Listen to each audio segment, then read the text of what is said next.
ಕೆಲವರನ್ನು ನೋಡಿ ನಾವು ತಿಳ್ಕೊಬೇಕಾಗುತ್ತೆ, ಕೆಲವರು ನಮ್ಮನ್ನು ನೋಡಿ ಕೆಲವೊಂದು ವಿಚಾರಗಳನ್ನು ಕಲ್ತ್ಕೋತಾರೆ.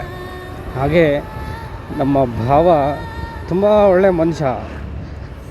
ಬಟ್ ಏನು ಅಂತಂದರೆ ಅವನ ಜೀವನದಲ್ಲಿ ಕೆಲವೊಂದು ಆಗಬಾರ್ದಂಥ ಘಟನೆಗಳು, ತುಂಬ ಕೆಲವರಿಂದ ಮೋಸ ಹೋದ, ಆ ಥರ ಎಲ್ಲ ಆಯಿತು. ಇವತ್ತು ಅವನ ಜೊತೆ ಹಾಗೆ ಬರಬೇಕಾದ್ರೆ ಅವನು ಕೇಳಿದೆ, ಭಾವ ಹಿಂಗೆ ನಿಂದು ಇಲ್ಲೆಲ್ಲ ಬರ್ತೀಯಲ್ಲ, ಇನ್ನು ಹಳೆ ನೆನಪುಗಳೆಲ್ಲ ಕಾಡಲ್ವಾ? ನಾನು ಒಂದು ಸಲ ಕರ್ಕೊಂಡು ಹೋಗಿದ್ದ ಅವ್ನು ಹುಡುಗಿ ಮೀಟ್ ಮಾಡೋಕ್ಕೆ ಅಂತ. ಅದು ನನಗೆ ನೆನಪಾಯ್ತು ಆ ಒಂದು ಕ್ಷಣದಲ್ಲಿ. ನಾನು ಕೇಳಿದೆ, ನಿನಗೆಲ್ಲ ನೆನಪಾಗಲ್ವ ಹಳೆ ನೆನಪು, ಇಲ್ಲಿ ಬರ್ತೀಯಲ್ಲ ಅವಾಗ ಅಂತ. ಅವನೊಂದು ಮಾತು ಹೇಳ್ದ. ಏನು ಹೇಳ್ದ ಅಂತ ಅಂದರೆ,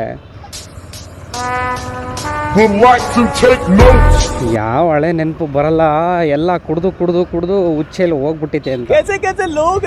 ನನಗೂ ಬಂತು. ನಾನು ಅವನಿಗೆ ಹೇಳಿದೆ, ನೋಡಿ ಇದನ್ನು ವಿಡಿಯೋ ಮಾಡ್ತೀನಿ ಅಂತ. ಹಾಗೆ ಹೋಗಿದ್ದು ಹೋಗಲಿ ಬಿಡು, ಬಂದಿದ್ದು ಬರಲಿ ಬಿಡು, ಇದ್ದಿದ್ರಲ್ಲಿ ನೆಮ್ಮದಿಯಾಗಿರು, ಇದ್ದಿದ್ದನ್ನು ಮಾತ್ರ ಅನುಭವಿಸು ಅನ್ನಂಗೆ ಇರಬೇಕಷ್ಟೆ. ಕೆಲವ್ರು ಕೇಳ್ತಾರೆ, ಏನಣ್ಣ ಬರೀ ನೀನು ವೀಡಿಯೋಸ್ ನೋಡಿದ್ರೆ ತಲೆ ಕೆಟ್ಟೋಗುತ್ತೆ ಮಾರಾಯ, ನೀನು ಏನು ಗುರು ಬರೀ ಕತೆ ಕವನ ಕಾದಂಬರಿ ಬರೀ ಇದನ್ನೇ ಬರೀತೀಯ,